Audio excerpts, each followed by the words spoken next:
abrir nossas Bíblias sem demora.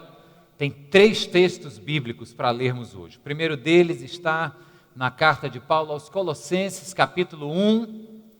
Encontre, por favor, na sua Bíblia, Colossenses 1.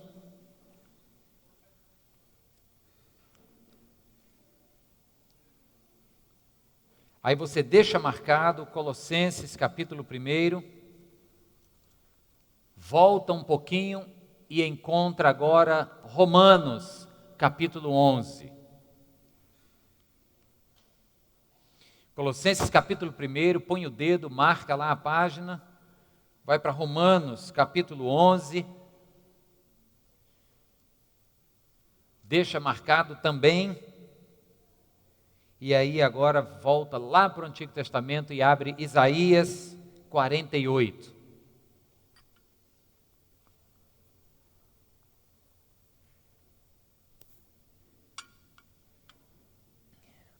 Nessas horas quem está abrindo no celular se complica, né?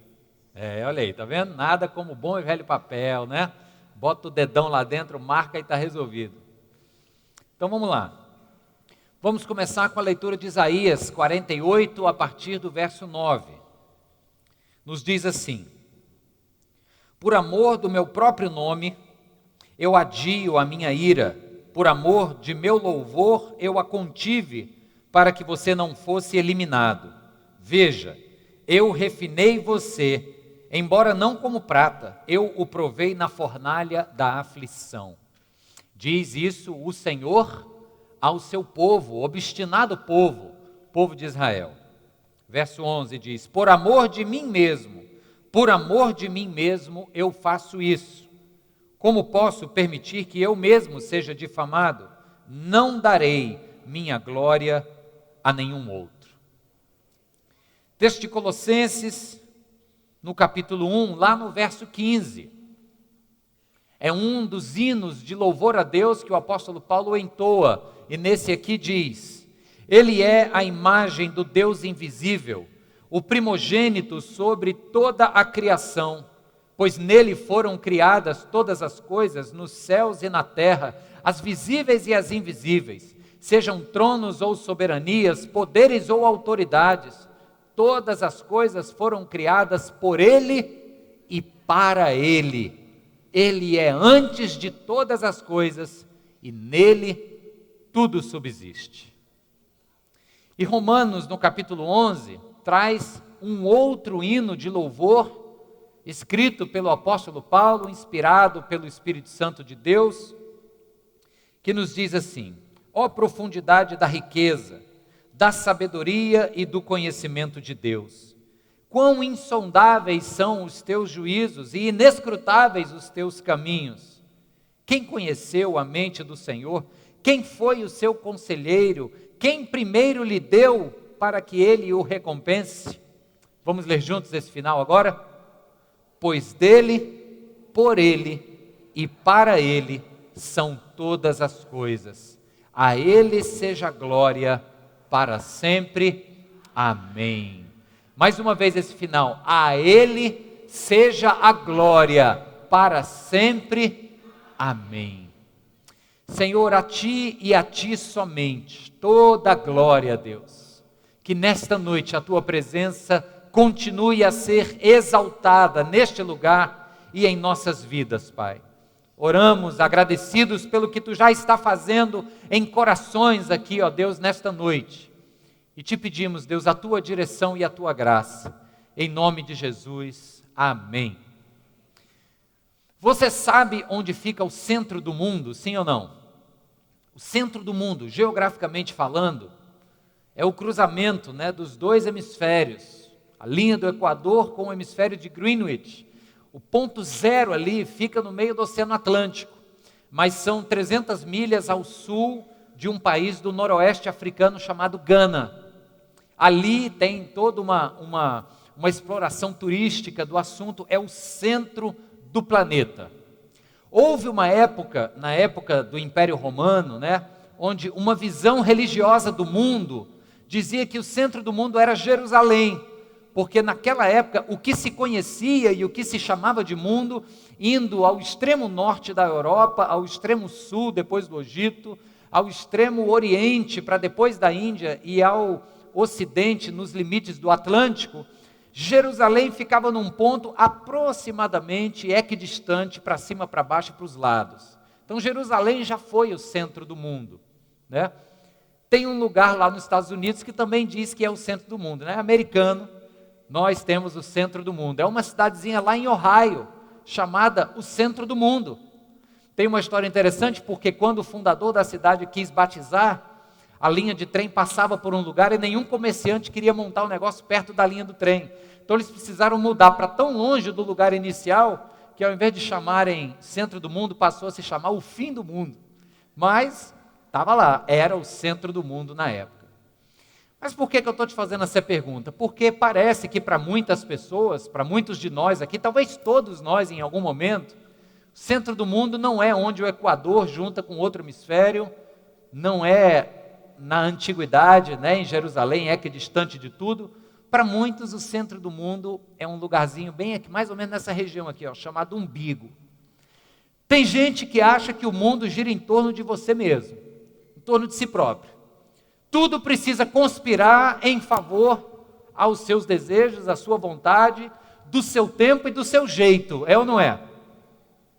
Aí a gente olha ao redor, né, as coisas não acontecem do jeito que a gente gostaria, e a gente procura alguém para culpar, porque no final das contas nós tratamos a vida como se fôssemos nós mesmos o centro do mundo. Teve um momento na história onde tudo isso começou. Já se acreditou e se deu respostas às perguntas difíceis na antiguidade, olhando para os astros e encontrando divindades para colocar nelas a expectativa de respostas para os problemas e desafios do dia a dia. Quando o homem não sabia explicar algum fenômeno da natureza, ou algum acontecimento, ou algum supetão que lhe tomasse de assalto, ele dizia: são os deuses. Né? Fizemos a oferenda certa, os deuses mandaram a chuva e a colheita foi boa. Fizemos o que era errado, a colheita foi ruim, castigo da divindade. Ao longo da Idade Média, vindo um pouquinho mais para frente, essa resposta, olhando para o sobrenatural, ficou restrita ao Deus do cristianismo. A Igreja Romana, na época, por questões ideológicas, deteve, reteu a resposta dos fenômenos que não se explicavam a intervenções divinas. Aí chega um momento da história, que você já deve ter estudado na escola, chamado Iluminismo. E no Iluminismo, um cidadão francês chamado René Descartes veio com uma frase muitíssimo importante. A frase do camarada era assim, ó: penso, logo existo. Olha o que ele está dizendo. Parece uma coisa simples, parece aula de filosofia, você nem lembra, né? Mas quando o camarada diz penso, logo existo, ele está dizendo o seguinte: o homem é o centro de tudo, porque ele tem raciocínio. Na medida em que ele raciocina, na medida em que ele pensa e elabora agora as suas próprias respostas, o mundo passa a girar em torno dele. A partir deste start, outros grandes filósofos, como o alemão Immanuel Kant, deram imensa ênfase ao nosso poder de raciocínio, de racionalizar a vida. E a partir daí começou essa história da gente realmente se acreditar como no centro de tudo. A tendência atual dos nossos dias é continuarmos valorizando o nosso eu, a nossa vontade, o nosso jeito e o nosso tempo para que as coisas aconteçam. E se não acontecer do nosso jeito e do nosso tempo, a gente fica chateado. Você já parou para pensar quantas e quantas músicas hoje em dia a gente canta aqui na igreja mesmo, onde a ênfase da letra do louvor não é Deus que deve ser adorado, não é o Espírito Santo que habita em nós, nem o Senhor Jesus que passeia no meio da igreja. A ênfase de muitas músicas que cantamos sou eu, a minha cura, o meu milagre, o meu isso, o meu aquilo, me dá, e eu decreto, e eu determino. Você já prestou atenção nisso? Isso é uma tendência da época que a gente vive. Não é à toa que, muito oportunamente, nós estamos trazendo no próximo mês de abril, o João Alexandre, para vir cantar aqui na igreja e pregar a palavra de Deus com a sua poesia cantada. Mas o João Alexandre tem uma música do disco novo dele, muito bonita, que o nome da música é um título, é assim, Quem Sou Eu? E ele diz, deixa eu ver se eu me lembro, mais ou menos o seguinte: quem sou eu para não ver? Quem sou eu para não crer? Quem sou eu para detê-lo em meus limites? Quem sou eu para mudar? Quem sou eu para fugir? Quem sou eu diante dele? Quem sou eu? Isso é uma música extremamente oportuna para nós repensarmos os lugares.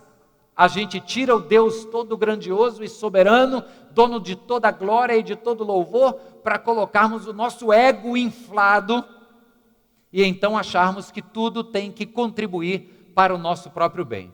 Olha como é que a gente distorce a palavra de Deus. Já falei do louvor, agora olha a palavra de Deus. A gente pega o texto lá de Romanos 8 e diz assim, todas as coisas cooperam para o bem daqueles que amam a Deus. Ou seja, tudo vai acontecer do jeito que eu estou querendo, porque eu amo a Deus, então tudo coopera para o bem. Só que a gente esquece a continuação do verso. O que diz? A gente esquece ou negligencia, né? Vamos ser mais light. Todas as coisas cooperam para o bem daqueles que amam a Deus, segundo o bom propósito da sua vontade soberana. Não é segundo a minha vontade, mas segundo a vontade de Deus. Queridos, existem formas de você viver a sua vida. E uma delas, como eu estou dizendo, é você continuar acreditando na mentira de que o mundo gira em torno de você e que tudo precisa conspirar para satisfazer os seus anseios e necessidades. Esse é um estilo de vida, com perdão da palavra, miserável. Esse é o estilo de vida onde a pessoa resume a sua existência à busca de felicidade e realização individual. Parece absurdo o que eu estou dizendo. Você diz assim, pastor, quer dizer então que eu não devo viver buscando a minha felicidade, a minha realização individual? Eu vou dizer não deve, sabe por quê? Porque esse é um alvo muito pequeno, isso é uma percepção muito reduzida da vida. Então qual é o jeito certo? Vamos lá, é você olhar para a palavra de Deus e conhecer esta palavra de capa a capa, e na história que você lê aqui, uma única história, não uma enciclopédia compartimentalizada, mas nesta grande história, você vê que Deus está realizando um plano maior, e que dentro deste plano maior, a tua história está inserida. Você faz parte de uma história maior que Deus está fazendo no mundo. Portanto, não tem sentido você viver achando que o seu alvo último é realizar apenas a sua felicidade individual. Nós buscamos algo maior do que apenas a satisfação pessoal.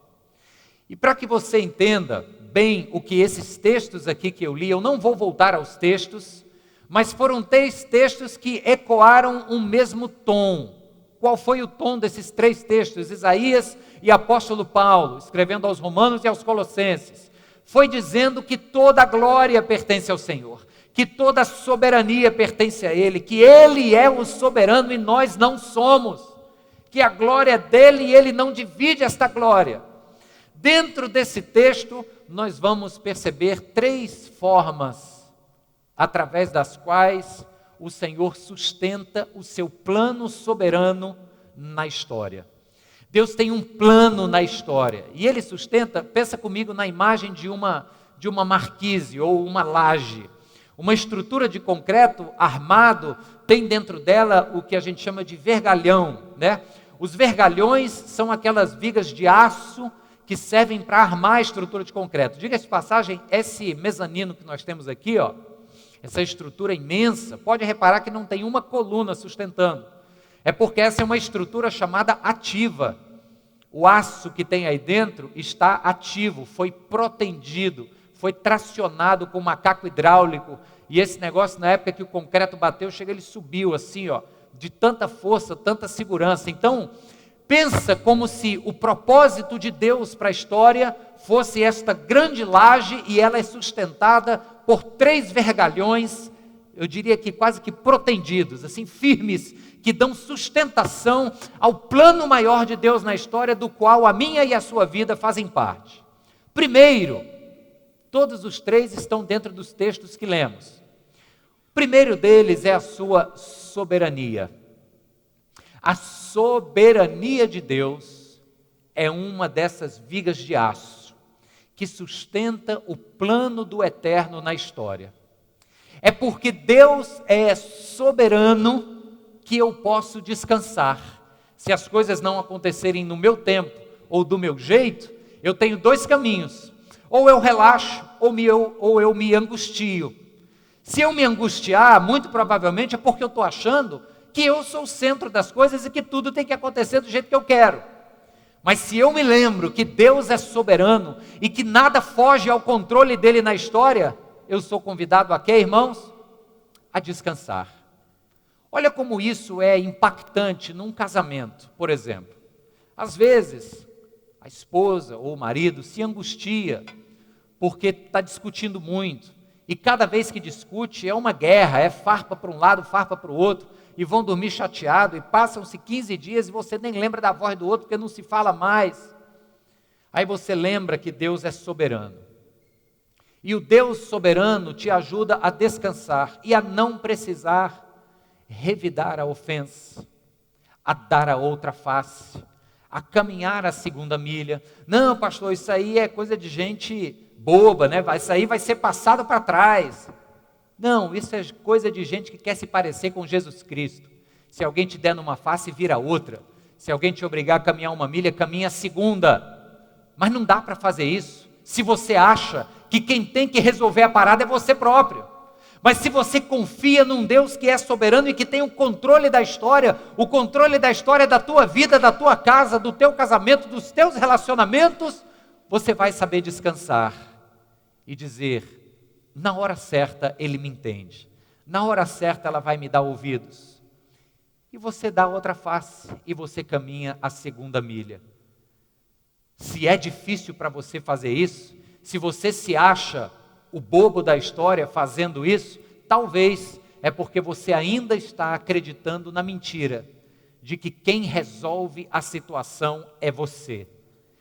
Deus lhe capacita, mas antes Ele lhe dá paz. Paz de que o soberano ainda tem o controle da história e nada acontece sem o sim dele ou o não dele. Amém, queridos? Soberania de Deus é isso. É você saber que existe um plano perfeito acontecendo. O sofrimento de agora não se compara com a bênção e o livramento de depois, do porvir, porque tudo faz parte de um plano perfeito que o Deus soberano arquitetou e que está bem seguro nas suas mãos. Quem crê diz amém. Então repare, tem um plano maior acontecendo. As coisas não são a respeito do que eu quero e como eu quero. Eu faço parte de uma história maior. Para sustentar essa história tem a soberania de Deus, mas tem também, em segundo lugar, a graça de Deus. A graça de Deus é o que também dá sustentação a esse plano maior. Aí você diz: não, pastor, mas a graça de Deus não está na história toda, a graça de Deus está só no Novo Testamento. O apóstolo Paulo é quem diz que antes era a lei, agora é a graça. Negativo. Essa é a leitura de quem não lê direito, de quem olha superficialmente. A graça de Deus está presente lá no Éden, lá no momento da queda. O que Deus disse para o homem e para a mulher logo depois da queda, dizendo: olha, vocês foram livres para fazer a sua escolha, escolheram a rebeldia e a desobediência, vocês vão pagar o pato, vocês vão colher os frutos de sua escolha. Agora, eu vou levantar o descendente da mulher para ferir a serpente na cabeça. Lembra desse texto? Está lá no capítulo 3 de Gênesis. Ainda que o ambiente fosse de derrota, porque o homem havia se entregado à mentira e então optado por viver de maneira rebelde e alheia à vontade de Deus, ainda assim veio a graça do Eterno que disse: vocês optaram pelo que era errado, mas eu ainda vou consertar essa história. O descendente da mulher vai vencer na batalha final. A graça que está presente lá na queda, a graça também está presente, queridos, no surgimento do primeiro patriarca, Abraão. E olha como a graça perpassa toda a história, porque em Abraão, Deus escolhe de uma nação pagã, um lugar chamado Ur dos Caldeus, onde hoje é aproximadamente a região do Iraque. Deus chama um homem no meio de um ambiente pagão para dizer: a partir de você eu vou abençoar todos os povos da terra, todos. A partir da sua semente a minha graça vai alcançar a todos. Depois do patriarca Abraão, o povo se forma, o povo fica numeroso, vai para o Egito, no Egito fica cativo. O que que surge? A graça de Deus que levanta Moisés para ir para lá e para salvar o povo. Este povo que é liberto do Egito peregrina pelo deserto. No deserto esse povo reclama. E se fosse por merecimento do povo, Deus deveria ter mandado um raio e queimado todo mundo.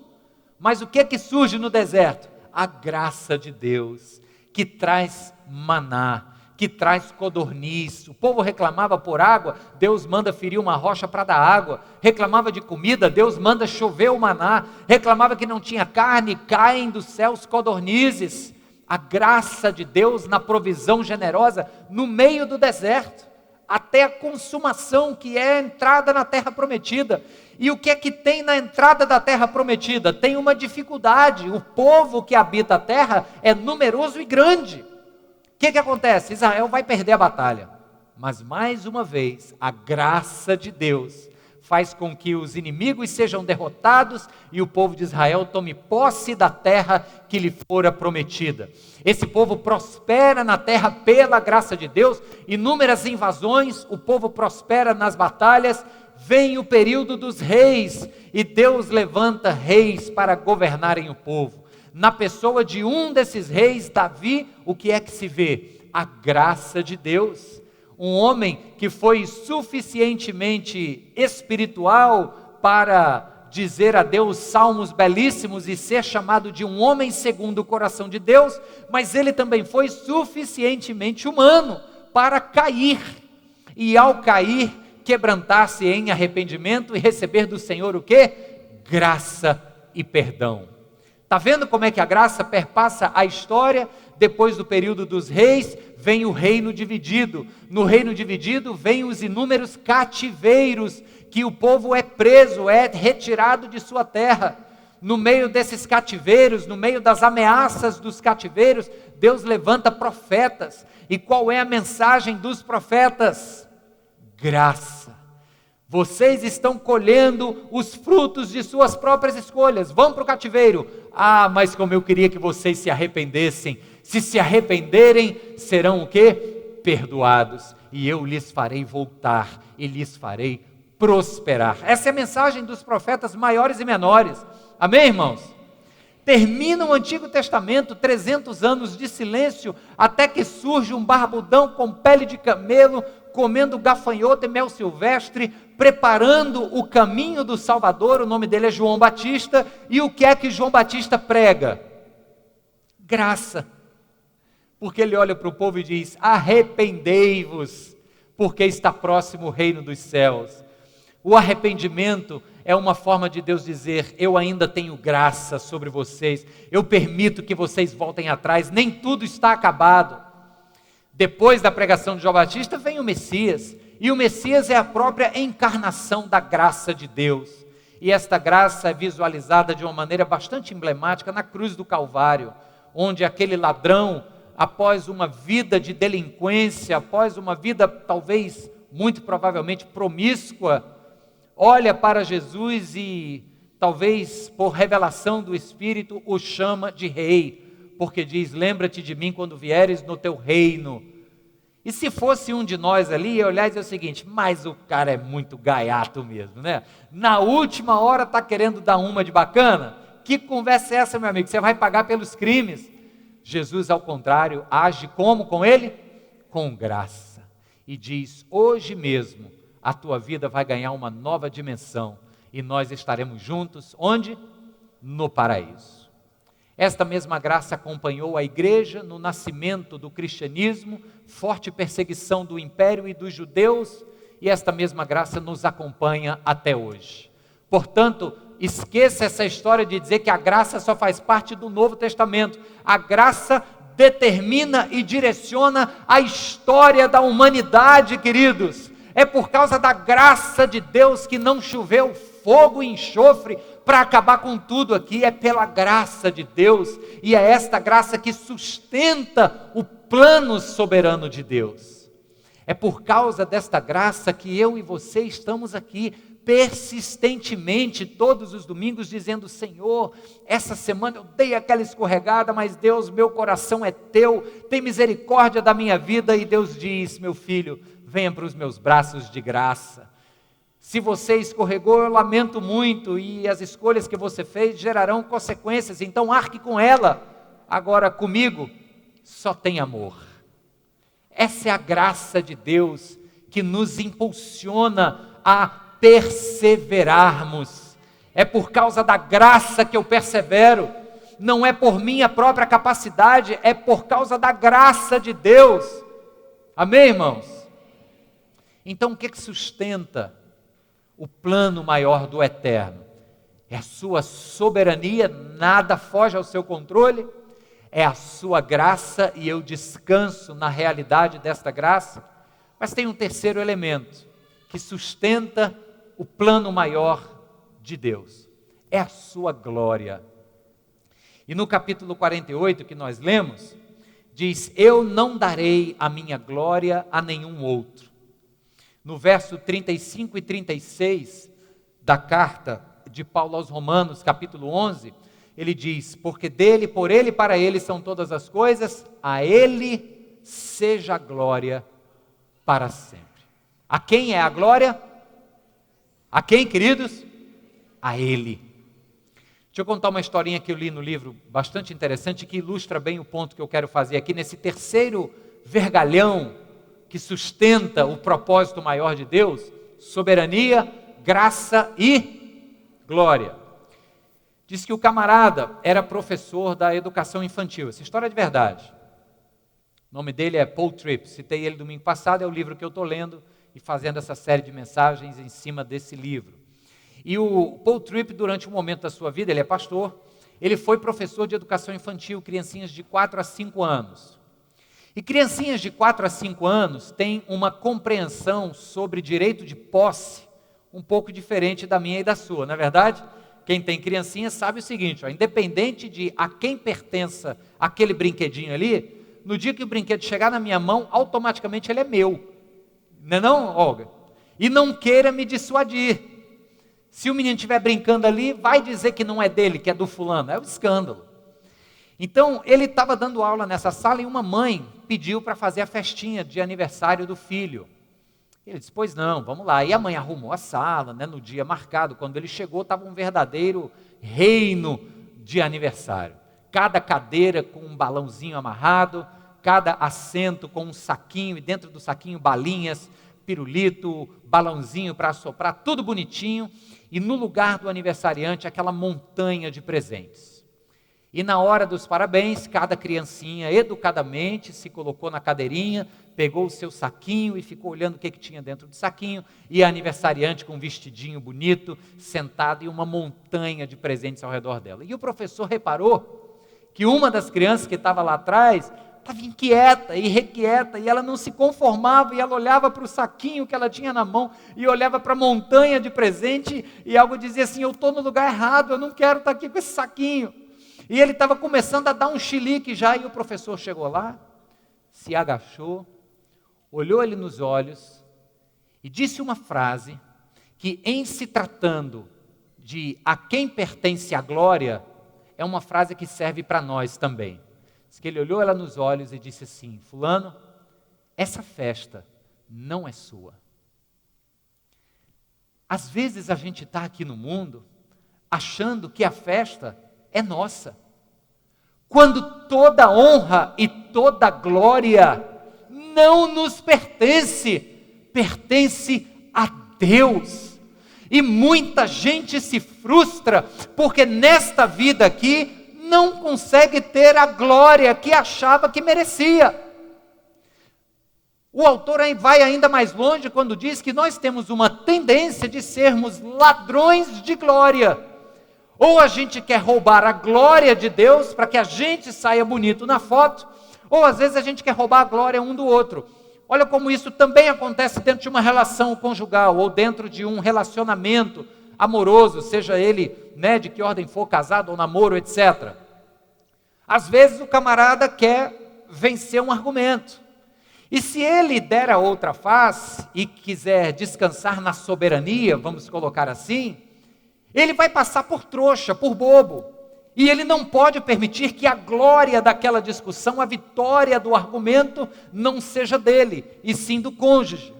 Então, às vezes as pessoas se frustram, as pessoas se arranham numa crise relacional de emprego. Às vezes no sofrimento é assim. O sofrimento, ele parece nos comunicar que o sofrimento está roubando de nós uma glória que nos pertence. Como é o nome dessa glória? Bem-estar, saúde, prosperidade financeira. Aí, pum, se abate um sofrimento, uma crise de que ordem for, física, material, emocional, e você acha assim, puxa, esse sofrimento está me roubando uma glória que por direito pertence a mim. E vale a pena olhar e ouvir a perguntinha, ou melhor, a exclamação: essa festa não é sua. Esse mundo aqui serve, não é para lhe trazer glórias.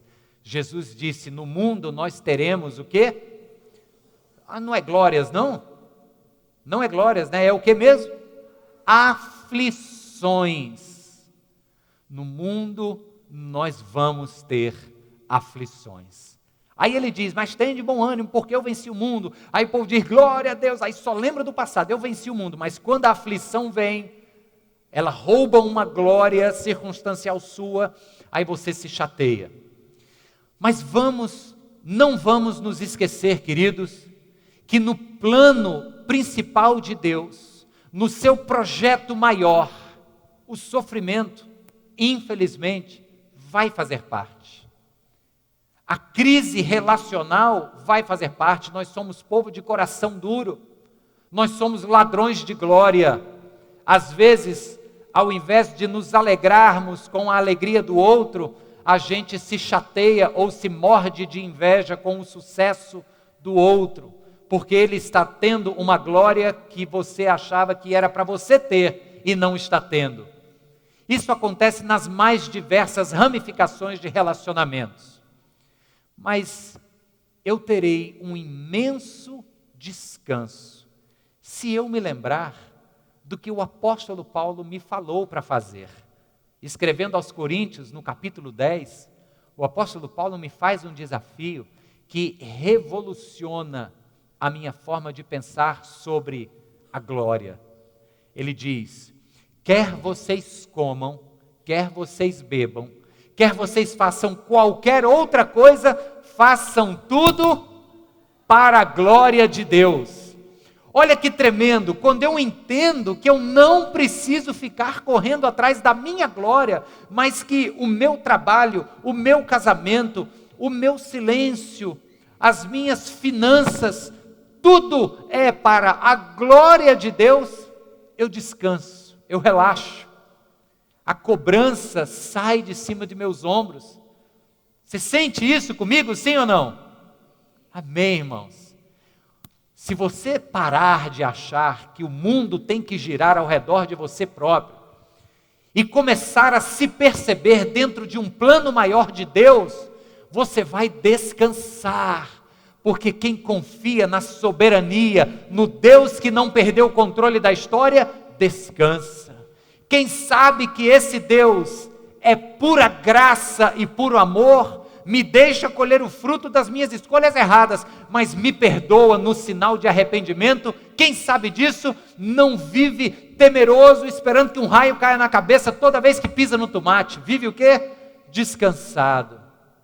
E quem vive, queridos, deixando de lado a glória pessoal, aprende a calar quando a vontade é revidar, aprende a dar a outra face quando a vontade é meter a mão de volta. Quem desiste de querer a glória para si próprio e decide, faz um compromisso com tudo que fizer, render glórias a Deus, descansa. Não é seu papel se promover para sair bonito na foto e ganhar louvores e glórias. O seu papel é se empenhar para fazer tudo o que você faz da melhor forma possível, para que o nome do teu Deus seja glorificado. Se você fizer assim, você está entrando no projeto de vida que realmente vale a pena. A vida que não vale a pena é aquela focada apenas na realização e na felicidade pessoal e individual.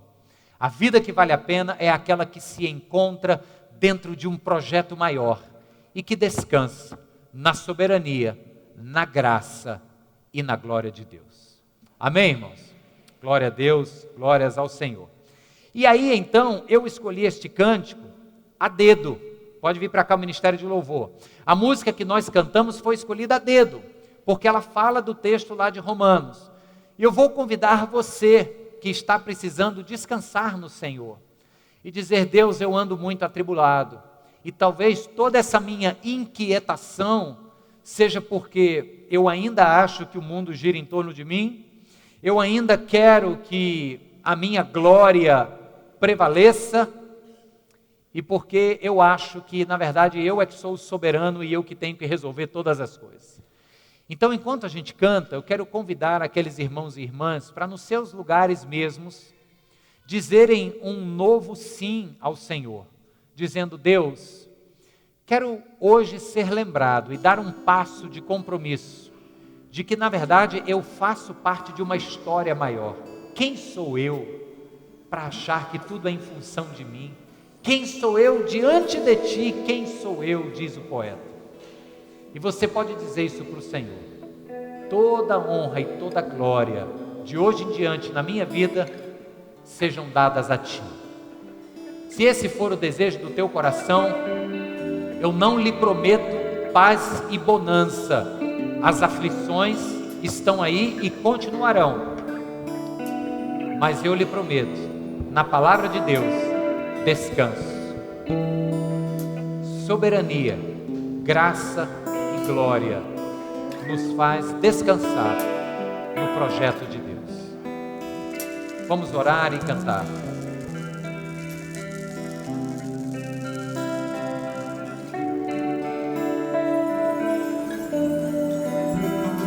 Porque dele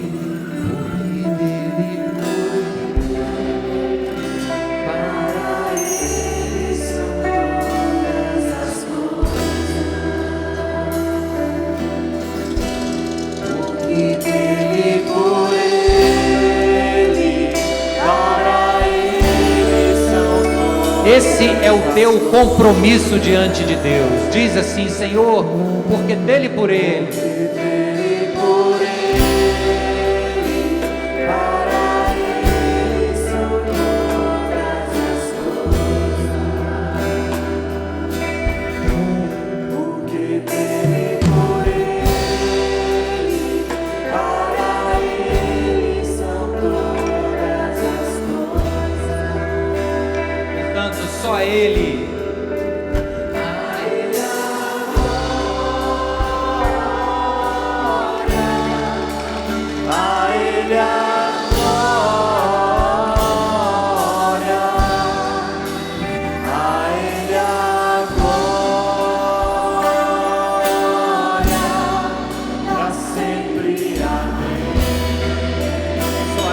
Deus, só a ti, Jesus.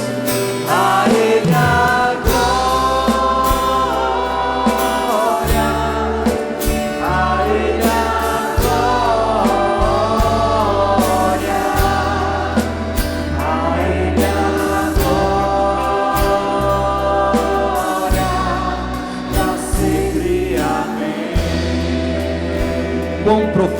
são as riquezas de Deus. Profundas riquezas,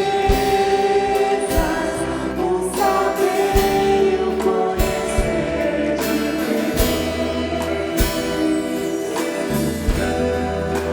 Quão insondáveis seus juízos e seus caminhos. A Ele A Ele a glória, a Ele a glória, a Ele a glória, pra sempre. Amém.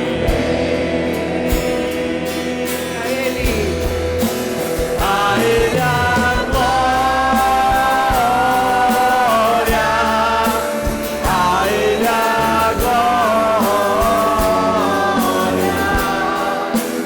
a Ele a glória, pra sempre. Amém. E a igreja diz, só a igreja, a Ele.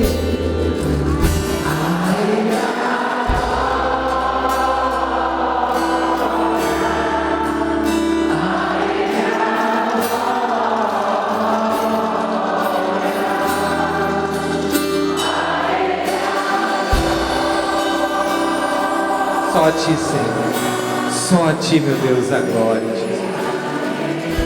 Para todos sempre, meu Deus.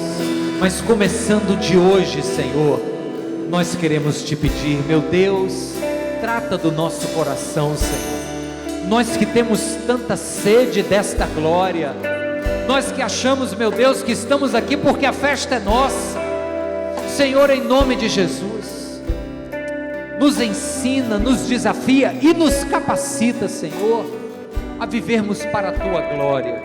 Tudo que fizermos, as palavras que dissermos ao nosso cônjuge, aos nossos filhos, ao namorado, à namorada, ao noivo, aos colegas de trabalho, Senhor, as atitudes que tivermos no nosso dia a dia, os desejos do nosso coração, Senhor, o realizar de nossas mãos, os passos que dermos, o nosso ir e vir, a forma como usamos o nosso dinheiro, seja ele pouco ou muito, que sejam para a Tua glória.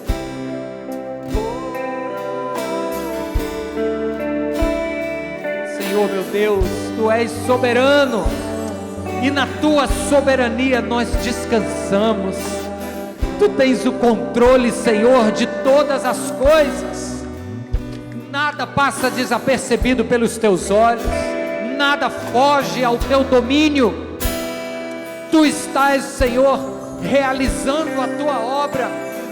O Senhor Jesus nos disse que Tu continuas trabalhando até agora.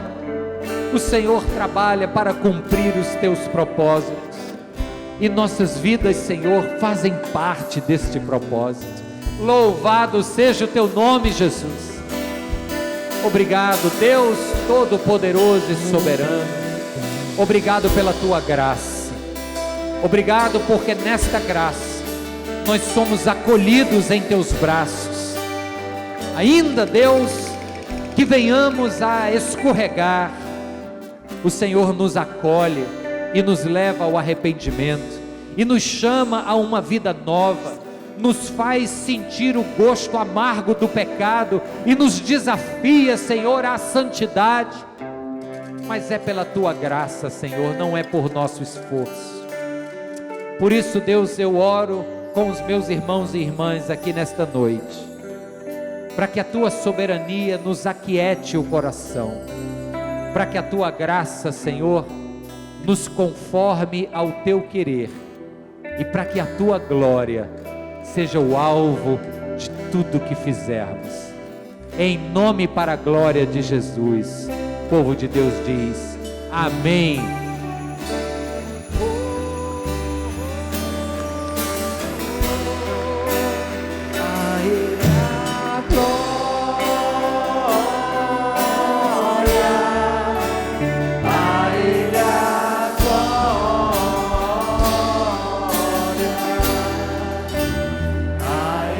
Toda a glória.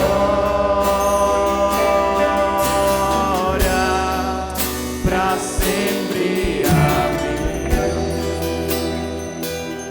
Ao Senhor Jesus é a nossa exaltação. Amém.